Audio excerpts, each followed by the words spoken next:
Once again, I'd like to thank my daughter, Sarah, for filming today. We're still in lockdown, so we're filming from home. Welcome, everyone. I'm Russell Alexander. We often cover family law matters and related topics from one of our office locations. However, in light of Ontario's state of emergency, we're coming from our home office. Our team continues to serve clients virtually to ensure safety of staff, clients, and the public. During the lockdown, we encourage everyone to stay at home and follow COVID-19 safety protocols. You can visit the COVID-19 Divorce and Information Center at russellalexander.com to learn more.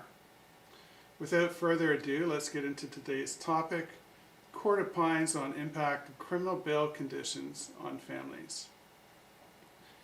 In a recent criminal case called Kinda, the court urged that in cases of spousal violence and domestic assault, judges who set bail conditions should be sensitive to the overall impact they may have on the economic and emotional well-being of the other spouse, any children, and the family dynamic as a whole.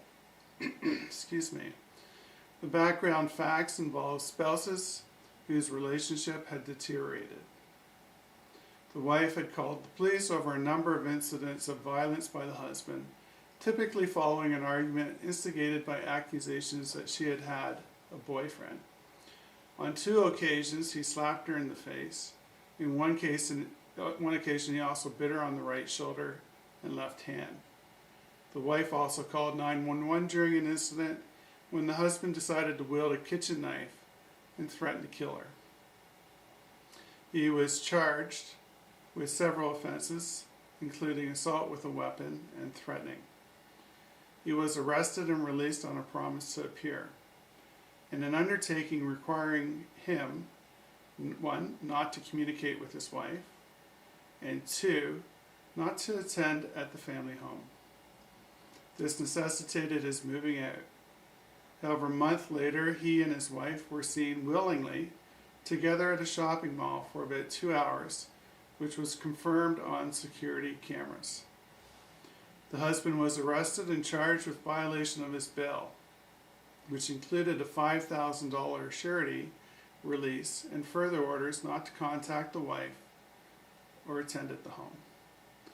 In a later bid to have the court amend the conditions of his bail, the wife filed materials in which she attempted to downplay the seriousness of the allegations and retracted some of them outright. She said that she relied on her husband for emotional and financial support and did not want to be a witness against him. She wanted him back home as soon as possible and was no longer afraid of him. Then, at the actual hearing before the court, she formally recanted all the allegations. In considering whether to vary the conditions of the husband's bail, as requested, the court began with these words. The events in this case are all too familiar. The pattern is a well-worn one. The allegation of assault or threatening offense, the consequent bail order banishing the accused from the home and prohibiting contact, the ensuing hardship to the complainant wife, and then the recantation. This is a scenario acted out in domestic cases with alarming regularity.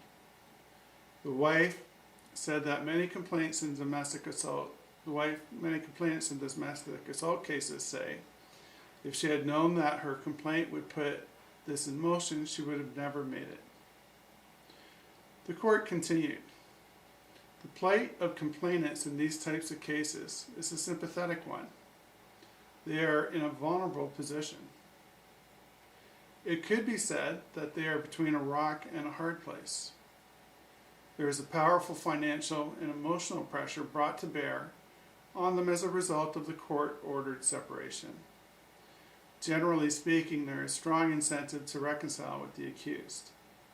With that said, the court noted while the bail repercussions of the bail order were impacting both the wife and the accused husband in this case, the spousal assault scenarios, there is a contravening public interest ensuring that the complainant is protected from harm. Moreover, and this is from a noteworthy part from a family law context, the court indicated the damage wrought to the family unit, including children, cannot be ignored. If you are enjoying this video and find it helpful, you can give it a thumbs up or leave a comment in the box below. The court quoted at length from an older decision called Shaw v. Shaw. Spouses of every walk of life, often with a completely unblemished prior character, are routinely detained for a formal bail hearing in such assaults.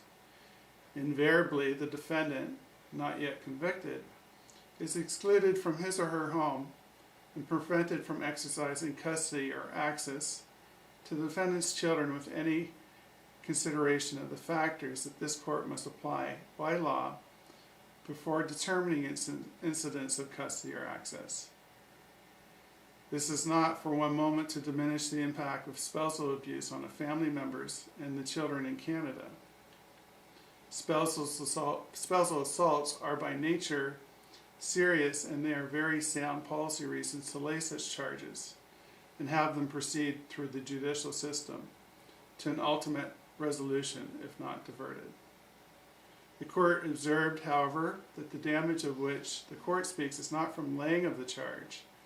This will happen in any event, regardless of the manner in which the defendant is brought before the court. The way that the criminal justice system approaches commencement of these matters, however, often wreaks family law havoc with the family law unit of the dependent and the complainant, and in particular those of the children of those parties. Family courts decide custody and access issues on the basis of statute, case law, and the defining best interests of the children.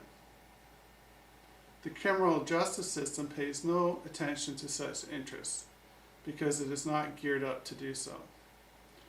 The court lamented that in these types of cases, where the conditions of bail imposed on accused spouse routinely include banishment from the home, with no allowance for the court to exercise its discretion, this was tantamount to an unthinking blanket policy.